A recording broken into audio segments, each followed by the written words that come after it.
നമുക്ക് ആദർശിന്റെയും നയനയുടെയും നാളത്തെ നല്ലൊരു കഥ കേട്ടാലോ?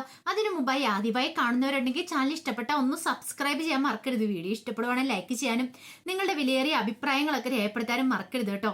അങ്ങനെ നാളത്തെ കഥയെ നമ്മൾ കാണുന്ന ദേവേനി ആദർശിന്റെ അരിയിലേക്ക് ചെല്ലുവാണ്. ചെന്നിട്ട് ചോദിച്ചു, എന്താടാ മോനെ, നിനക്ക് എന്നോട് എന്തോ പറയാനുണ്ടെന്ന് പറഞ്ഞല്ലോ. നയനമോളുടെ മുഖം എന്താ വല്ലാതിരിക്കുന്നേ? നീ അവളെ എന്തെങ്കിലും കാര്യം പറഞ്ഞ് വേദനിപ്പിച്ചോന്ന് ചോദിച്ചു. അത് പിന്നെ അമ്മേ, ഞാൻ അവളോട് ചില കാര്യങ്ങളൊക്കെ പറഞ്ഞു. എടാ, എന്ത് കാര്യമാ? അതെ, അമ്മ ഇത് കേട്ട് കഴിഞ്ഞപ്പോ സങ്കടപ്പെടരുതെന്ന് പറഞ്ഞു. എടാ, നീ കാര്യം പറ. അമ്മേ, ഞാൻ ഇവിടെ നിന്ന് എന്തായാലും കുറച്ച് നാളത്തേക്ക് മാറി നിൽക്കാൻ തീരുമാനിച്ചു. മാറി നിൽക്കാനോ? എങ്ങോട്ടേക്ക്? നീ എന്തൊക്കെയാടാ പറയണേ? അമ്മേ, എനിക്കിവിടെ വന്നിട്ടുണ്ടെങ്കിൽ മുത്തശ്ശന്റെ മുഖത്ത് നോക്കാൻ പറ്റില്ല. വല്ലാത്തൊരു ബുദ്ധിമുട്ടില്ല ഞാൻ. പിന്നെ അച്ഛനും ഇളയച്ചനും എല്ലാവരും എന്നെ കുറ്റപ്പെടുത്തിക്കൊണ്ടിരിക്കുമല്ലേ. അതുകൊണ്ട് എനിക്ക് ഇവിടുന്ന് മാറി നിൽക്കണം. നീ എങ്ങോട്ടാ ഇപ്പൊ പോകുന്നേ? തൽക്കാലം വേറൊരു വീട്ടിലേക്ക് മാറാൻ തീരുമാനിച്ചു. അത് കേട്ടപ്പോ ദേവേന് പറഞ്ഞു, മോനെ, ഇതൊക്കെ വേണോ? ഒന്നാമത്തെ കാര്യം, നയനമോള് ഗർഭിണിയായിട്ടിരിക്കുന്ന സമയം. എനിക്കറിയാമേ, അവളെ കൊണ്ടാൻ പറ്റില്ല. കാരണം എന്റെ കൂടെ അവളെ കൊണ്ടുപോയിട്ടുണ്ടെങ്കിൽ ശരിയാകത്തില്ല. എനിക്ക് ചില സത്യങ്ങളൊക്കെ കണ്ടെത്തേണ്ടതുണ്ട്. അപ്പൊ അവൾ എന്റെ കൂടെ ഉണ്ടെങ്കിൽ അത് പ്രശ്നമാവെന്ന് പറയാം. അവളുടെ കാര്യങ്ങളൊക്കെ എനിക്ക് വേണ്ട വിധം നോക്കാൻ പറ്റില്ല. ഇവിടെയാണെങ്കിൽ അമ്മയും മുത്തശ്ശി എല്ലാവരും ഉണ്ടല്ലോ. അവളെ നല്ല വിധം നോക്കുമെന്ന് എനിക്കറിയാം. പിന്നെ അവളെ ഞാൻ അമ്മയുടെ കൈകളിൽ ഏൽപ്പിച്ചിട്ടാ പോന്നെ. അവൾക്കൊന്നിനും ഒരു കുറവ് വരാൻ പാടില്ലെന്ന് പറഞ്ഞു. ഇത് കേട്ടപ്പോ ദേവേനയുടെ കണ്ണൊക്കെ നിറഞ്ഞു വന്നു. ഇത് വേണോടാ മോനെ, നീ എന്താണല്ലോ MD സ്ഥാനം ഒഴിഞ്ഞല്ലോ, അതുകൊണ്ടായോ അമ്മേ? ഈ കുടുംബത്തെ തകർക്കാനായിട്ട് ഒരു അജ്ഞാത ശത്രു എവിടെയോ മറഞ്ഞിരിക്കുന്നുണ്ട്. അയാൾ ആരാന്ന് കണ്ടുപിടിക്കണം. ഒരു പക്ഷേങ്കില് ഈ കുടുംബത്തെ തകർക്കാൻ, അതുപോലെ നമ്മുടെ ജൂലിയറെ തകർക്കുകയൊക്കെ അയാളുടെ ലക്ഷ്യം. അതെന്താന്ന് കണ്ടെത്തിയാലോ നമുക്ക് ഇനി മുന്നോട്ട് ഒരു ഉയർച്ച ഉണ്ടാകത്തുള്ളൂ. ഒരു പക്ഷേ ഇപ്പോഴത്തെ ഈ പ്രതിസന്ധി ഘട്ടങ്ങളൊക്കെ തരണം ചെയ്യണം. ദേവേനി പറഞ്ഞു, അതിന് നീ വീട്ടിൽ നിന്നാ പോരെ? വീട്ടിൽ നിന്നാ ശരിയാകത്തില്ലമ്മേ. വീട്ടിൽ നിന്നോണ്ട് എനിക്ക് ഒന്നും ചെയ്യാൻ പറ്റില്ല. അതിൻ്റെതായ കുറച്ച് ലിമിറ്റേഷനും കാര്യങ്ങളൊക്കെ ഉണ്ട്. ഇവിടെ വന്നിട്ടുണ്ടെങ്കിൽ ശത്രുക്കളുള്ള വീടാന്നറിയാലോ. അബിയും അപ്പച്ചിയൊക്കെ അവരെത്രക്കാരെന്ന് അമ്മയ്ക്ക് നന്നായിട്ട് അറിയാലോ. എനിക്കൊന്നും ചെയ്യാൻ പറ്റില്ല. അതുകൊണ്ടാണ് ഞാൻ ഇങ്ങനെ ഒരു തീരുമാനം എടുത്തിരിക്കുന്നത്. പിന്നെ MD സ്ഥാനത്ത് ആരെ വേണേലും മുത്തശ്ശൻ കൊണ്ടുവന്നോട്ടെ, അതിനകത്ത് എനിക്കൊരു പ്രശ്നമില്ല. ഞാൻ കഴിവട്ടവനാന്ന് മുത്തശ്ശനും മനസ്സിലായതുകൊണ്ടല്ലേ എന്നെ MD സ്ഥാനത്തുനിന്ന് മാറ്റാൻ തന്നെ തീരുമാനിച്ചേ. അപ്പോഴേക്കും ദേവേന് പറഞ്ഞു, എടാ മോനെ, അങ്ങനൊന്നും ഇല്ല. എനിക്കറിയാമേ, എന്റെ ഭാഗത്തെ തെറ്റാണ്. ഞാൻ തെറ്റ് ചെയ്തോണ്ടാ ഇപ്പം എനിക്ക് MD സ്ഥാനം നഷ്ടപ്പെട്ടെ. മുത്തശ്ശനെന്നല്ല, ആർക്കും സഹിക്കാൻ പറ്റുന്ന കാര്യമല്ല. അതുകൊണ്ടാ അമ്മ എന്നോട് സഹകരിക്കണമെന്ന് പറഞ്ഞു. ഒരു കാരണവശാലും അമ്മ എന്നെ വിടാതിരിക്കരുത്, പോവാൻ അനുവദിക്കണമെന്ന് പറഞ്ഞു.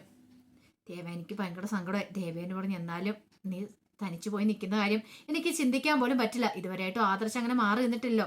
അപ്പോഴേക്കും ആദർശം പറഞ്ഞു, എനിക്കറിയാം അമ്മയുടെ വിഷമം എന്താന്ന്. അതുപോലെ തന്നെ നയനയ്ക്ക് വേണ്ടുന്ന സപ്പോർട്ട് കൊടുക്കണം അമ്മ. അവളുടെ മനസ്സിനെ ആശ്വസിപ്പിക്കേണ്ട അമ്മയാണ്. അമ്മയുള്ള ധൈര്യത്തിലാണ് ഞാൻ ഇവിടുന്ന് പോകുന്നതെന്ന് പറഞ്ഞു.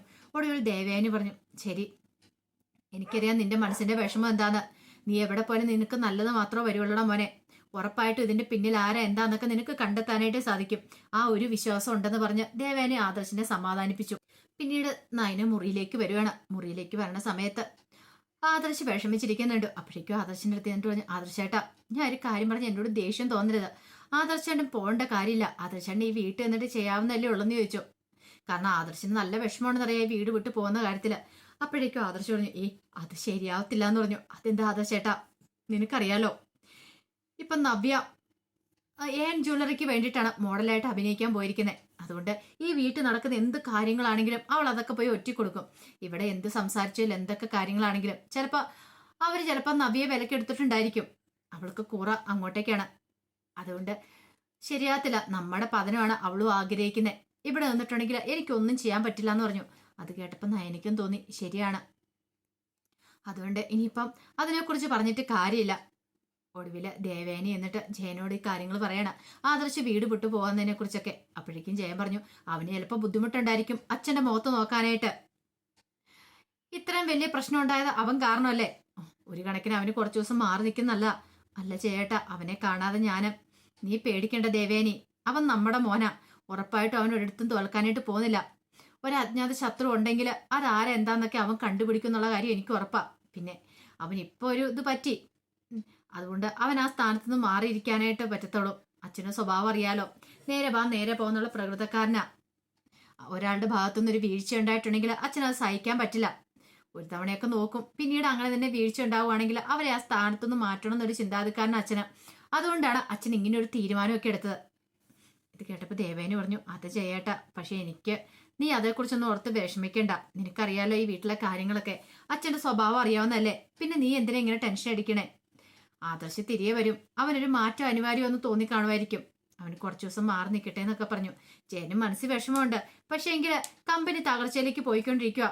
ഈ സമയത്ത് ആദർശ് ഇങ്ങനെ ഒരു തീരുമാനം എടുത്ത് എന്തുകൊണ്ട് നല്ലതാണെന്നാണ് ജയന് തോന്നുന്നത്. ചിലപ്പോൾ ഇനിയിപ്പോൾ ആദർശ് ഇവിടെ നിന്നിട്ടുണ്ടെങ്കിൽ ഇനിയും കമ്പനി തകർന്ന് പോവുകയാണെങ്കിൽ മുഴുവൻ കുറ്റം ആദർശിന്റെ തലയിലായിരിക്കും. പിന്നീട് അങ്ങനെ ആദർശ് പിറ്റേ ദിവസം പോകാനായിട്ട് റെഡിയാവണം. നയനിക്ക് ഭയങ്കര സങ്കടം ഉണ്ടായിരുന്നു. ഈ സമയത്ത് ആദർശ് പറഞ്ഞു, നീ വിഷമിക്കൊന്നും വേണ്ട, ഇതെന്റെ ഒരു തൽക്കാലത്തേക്കുള്ളൊരു പോക്ക് മാത്രമാണ്. കാരണം തോറ്റു തുന്നമ്പാടി ആദർശ് വീട് വിട്ട് ഇറങ്ങിയെന്നായിരിക്കും നാളെ നമ്മുടെ ശത്രുക്കൾ അറിയാനായിട്ട് പോകുന്നത്. അപ്പൊ അവരിത് ആഘോഷിക്കുന്ന സമയത്ത് വേണം അവർക്കിട്ട് തിരിച്ചടി കൊടുക്കാനായിട്ട്. ഇത് കേട്ടപ്പോൾ നയന പറഞ്ഞു, നടക്കുമോ ആദർശേട്ടാ? നിനക്കെന്താ എന്നെ വിശ്വാസം ഇല്ലേന്ന് ചോദിക്കുക. അതല്ല ആദർശേട്ടാ, എത്രയും പെട്ടെന്ന് തന്നെ ആദർശേട്ടൻ മടങ്ങി വരണം. കാര്യങ്ങളൊക്കെ ശരിയാക്കിയിട്ട് വരാൻ പറ്റും. ശത്രുക്കൾ ആരാ എന്താന്നൊക്കെ അറിയണം. കാരണം ശത്രുക്കൾ ആഘോഷിക്കും. നമ്മുടെ വിജയം എന്താണ്, നമ്മുടെ പരാജയം എന്താണല്ലോ അവർ ആഘോഷിക്കും. ആ സമയത്ത് അവർക്കിട്ട് പണി കൊടുക്കണം. കാരണം ഇനിയിപ്പോൾ ആദർശ് ഈ വീട്ടിലേക്ക് തിരിച്ചു വരത്തില്ല എന്നൊരു ചിന്തയൊക്കെ അവർക്കുണ്ടാവും. ആദർശ് ഇല്ലെങ്കിൽ ഇവിടെ പല കാര്യങ്ങളും നടത്താൻ പറ്റുമെന്ന് അവർക്കൊരു ചിന്ത ഉണ്ടായിരിക്കണം. ആ ചിന്തയെ ഉണ്ടാകുന്ന സമയത്ത് വേണം നമ്മൾ പ്രവർത്തിച്ചു തുടങ്ങാനായിട്ടെന്ന് പറഞ്ഞു. ഇതിന്റെ പിന്നിൽ കളിച്ച ആരാണെങ്കിലും അവരെ ഞാൻ വെറുതെ വിടാൻ പോകുന്നില്ല. ഈ ഡീല് മൂർത്തി ജ്വല്ലറിക്ക് കിട്ടേണ്ടതാണ്. അത് AN ജ്വല്ലറിക്ക് കിട്ടിയത് എന്താണെന്നും അറിയത്തില്ല. എങ്ങനെയാണെങ്കിലും അതിന്റെ പിന്നിലുള്ള രഹസ്യം ഞാൻ കണ്ടെത്തിയിട്ട് തിരികെ വരുവോളെന്ന് പറഞ്ഞു. അങ്ങനെ ആദർശ് പോകാന്ന് പറഞ്ഞു കഴിഞ്ഞപ്പോൾ ആ വീട്ടിൽ എല്ലാവർക്കും സന്തോഷം. എല്ലാവർക്കും എന്ന് പറഞ്ഞാൽ അഭിക്കും ജലജയ്ക്കും നവ്യയ്ക്കും അവന്തിക്കും ഒക്കെ സന്തോഷമായിരുന്നു. ആദർശ് പോകാനായിട്ട് ബാഗൊക്കെ എടുത്തിട്ട് താഴേക്ക് ഇറങ്ങി വരുമ്പോൾ മുത്തശ്ശിക്കുണ്ട്. മുത്തശ്ശി വന്നിട്ട് പറഞ്ഞു, എടാ മോനെ, നീ എന്താ ഇങ്ങനെ ഒരു തീരുമാനം എടുക്കുമെന്ന് ഞാൻ പ്രതീക്ഷിച്ചില്ല എന്നൊക്കെ പറഞ്ഞു. ആദർശ് പറഞ്ഞു, മുത്തശ്ശി തൽക്കാലത്തേക്ക് ഒരു മാറ്റം അനിവാര്യമാണെന്ന് പറയണം. അപ്പോഴേക്കാണ് മുത്തശ്ശൻ വന്നു കഴിഞ്ഞപ്പോൾ മുത്തശ്ശി പറഞ്ഞു, ദേ കണ്ടില്ല നമ്മുടെ മോന് കൊച്ചുമോ പടി ഇറങ്ങി പോകുന്ന കണ്ടോ? അവനോട് പോകണ്ടെന്ന് പറയാനൊക്കെ പറഞ്ഞു. അപ്പോഴേക്കും മുത്തശ്ശൻ പറഞ്ഞു, അവൻ അങ്ങനെ പോവാനാ താല്പര്യമെങ്കിൽ അവൻ പോട്ടെ. അവൻ കാരണമല്ലേ ഇപ്പൊ ഈ കുടുംബത്തിൽ ഇത്ര പ്രശ്നം കൊണ്ടായിരിക്കുന്നേ. ജൂലർ താഴേക്ക് പോയിരിക്കുന്നേ. ഇതേ 1ഉം 2ഉം അല്ല, 10-15% ഷെയർ മാർക്കറ്റ് ഇടിഞ്ഞിരിക്കുന്നേ. അതങ്ങനെ വെറുതെ അങ്ങനെ തള്ളിക്കളയാൻ പറ്റുന്ന കാര്യമൊന്നുമില്ല. അവന്റെ കഴിവുകൾ കൊണ്ട് സംഭവിച്ച അങ്ങനെയുള്ളവർ ഈ വീട്ടിൽ നിൽക്കണമെന്ന് ഞാൻ ഒരിക്കലും പറയില്ല. അവൻ പോയിക്കോട്ടെ എന്ന് പറഞ്ഞു. അതോടെ കേട്ട് ഞാൻ മുത്തശ്ശിക്ക് ഭയങ്കര വിഷമായി. പക്ഷെ ജലജ അഭിയും നവ്യൊക്കെ മനസ്സിൽ ചിരിക്കുവാണ്. അവർക്ക് ഭയങ്കര സന്തോഷം. രക്ഷപ്പെട്ടല്ലോ എന്നൊരു ചിന്ത. ഒരുത്തം പോകണ അത്ര സമാധാനമായി. പോരാത്തന്നെ ആദർശല്ലേ, അവൻ ഈ വീട്ടിൽ നിന്ന് പടിയിറങ്ങണമെന്ന് അവർ കുറെ ആഗ്രഹിച്ച. അഭിയെ വീട്ടിൽ നിന്ന് അടിച്ചു പുറത്താക്കുമെന്ന് പ്രതീക്ഷിച്ചിരുന്ന. അപ്പൊ ആദർശാണ് പോയിരിക്കുന്നത്. അവർക്ക് സന്തോഷിക്കാതിരിക്കാൻ പറ്റില്ലല്ലോ. പിന്നീട് ആദർശ് പോകുമ്പോൾ നയനിക്കും ദേവേനിക്കും ഒക്കെ ഭയങ്കര സങ്കടമായിരുന്നു. അവരവിടെ സങ്കടം പ്രകടിപ്പിക്കുന്നുണ്ട്. പിന്നീട് നയനെ കരയുന്നുണ്ട്. ആദർശ് പറഞ്ഞു, കരയൊന്നും വേണ്ട, ഞാൻ എന്നേക്കുമായിട്ട് വീട് വിട്ട് പോകുന്നൊന്നും അല്ലോ എന്നൊക്കെ പറഞ്ഞിട്ടുണ്ട്. പക്ഷെ എങ്കിൽ ഈ സന്തോഷം ആഘോഷിക്കുവാണ് അവന്തികയും അതുപോലെ നാഗേന്ദ്രനും ഒക്കെ. കാരണം ചെറിയ സന്തോഷമല്ല അവൾക്ക് കിട്ടിയിരിക്കുന്നത്. പിന്നീട് അവന്തിക എന്ന് നാഗേന്ദ്രനോട് കാര്യങ്ങളൊക്കെ പറയണം. അച്ഛാ, അങ്ങനെ നമ്മുടെ ഏറ്റവും പ്രധാനപ്പെട്ട ശത്രുക്കൾ ഒരാളെ വീട് വിട്ട് ഇറങ്ങിയെന്ന് പറഞ്ഞു. നാഗേന്ദ്രൻ പറഞ്ഞു, മോളെ ഇനി അവിടെ പലതും സംഭവിക്കുമെന്ന് പറയാണ്. മോള് കണ്ടോ, ഇനിയാണ് അടുത്ത ദുരന്തം വരാനായിട്ട് പോകുന്നത്. ആ സമയം അവന്തിക പറഞ്ഞു, നമ്മുടെ കള്ളത്തരങ്ങളൊക്കെ പിടിക്കപ്പെടുവോ? ഒരു കാരണവശാലും പിടിക്കപ്പെടല്ല. അതുകൊണ്ടല്ല ഞാൻ പറഞ്ഞേ അഭിയോടും ജലജയോടും പോലെ ഈ കാര്യങ്ങളൊന്നും പറയരുതെന്ന്. അതെ, അഭിയേട്ടൻ്റെയൊക്കെ അവിടുത്തെ അവസ്ഥ എന്ന് പറഞ്ഞാൽ വളരെ പരിതാപകരമാണ്. അച്ഛനറിയാലോ, അഭിയേട്ടൻ്റെ കുഞ്ഞാണ് ആ ചന്തു എന്ന് പറയുന്നത്. എന്നിട്ട് ആദർശേട്ടൻ അത് തലയിലെടുത്ത് വെച്ചിരിക്കുക. ആ പേര് പറഞ്ഞ് ബ്ലാക്ക് മെയിൽ ചെയ്താണ് അവരെ അവിടെ ഇട്ട് ജോലി വയ്ക്കുന്നതെന്ന് പറഞ്ഞു. പിന്നെ ഈ വിഷയങ്ങളൊക്കെ നവ്യേച്ചി അറിഞ്ഞിട്ടുണ്ടെങ്കിൽ നവ്യേച്ചി വലിയ പ്രശ്നമാക്കും. അപ്പൊ അതുകൊണ്ടാണ് നവ്യേച്ചി അറിയാതിരിക്കാൻ വേണ്ടിയിട്ടാണ് അഭിയേട്ടനാണെങ്കിലും അമ്മയാണെങ്കിലും അവർ പറയുന്നൊക്കെ അനുസരിച്ച് അവർക്ക് വേണ്ടി ജോലികളൊക്കെ ചെയ്യുന്നതെന്ന് പറഞ്ഞു. ഇത് കേട്ട് കഴിഞ്ഞപ്പോൾ ഒരു നിമിഷം ആലോചിച്ചിട്ട് നാഗേന്ദ്രൻ ചോദിച്ചു, അല്ല മോൾക്ക് ആഗ്രഹമുണ്ടോ നവ്യ നിന്റെ നാത്തൂനായിട്ട് അവിടെ തുടരുന്നതിനോട്? അത് കേട്ട് കഴിഞ്ഞപ്പോഴത്തേനും അവന്തി പറഞ്ഞു, എനിക്കോ? ഒരിക്കലും ഇല്ല. അവരെ എത്രയും പെട്ടെന്ന് ആ വീട്ടിൽ നിന്ന് അടിച്ചു ഓടിക്കണം. അവരവിടെ ഉണ്ടാവാൻ പാടില്ല.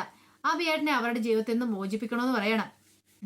അഭിയേട്ടന് നല്ലൊരു ജീവിതം വേണം. ഒരു കാരണവശാലും അവരായിട്ട് സെറ്റാകാൻ പോകുന്നില്ല. അല്ലെങ്കിലും അഭിയേട്ടൻ്റെ കുഞ്ഞാണ് ചന്തു എന്ന് അറിഞ്ഞു കഴിഞ്ഞിട്ടുണ്ടെങ്കിൽ അവരെന്തും ചെയ്യാൻ മടിക്കാത്തവരാ. അതുകൊണ്ട് അതൊക്കെ സൂക്ഷിച്ചും കണ്ടും വേണോ അച്ഛാ. ഇത് കേട്ടപ്പം നാഗേന്ദ്രൻ പറഞ്ഞു, അതിന് വേണ്ടുന്ന പണിയൊക്കെ ഞാൻ ചെയ്തോളാം. എന്താ വേണ്ടതെന്ന് എനിക്കറിയാമെന്ന് പറയണം. അപ്പം അതിൻ്റെ വിശേഷങ്ങളൊക്കെ നമ്മൾ കാണുന്നത്. ആ വിശേഷങ്ങൾക്കായി നമുക്ക് എല്ലാവർക്കും കാത്തിരിക്കാട്ടോ. ഒരിക്കൽ കൂടി എല്ലാവർക്കും ശുഭരാത്രി നേർന്നുകൊണ്ട് നിർത്തുന്നു.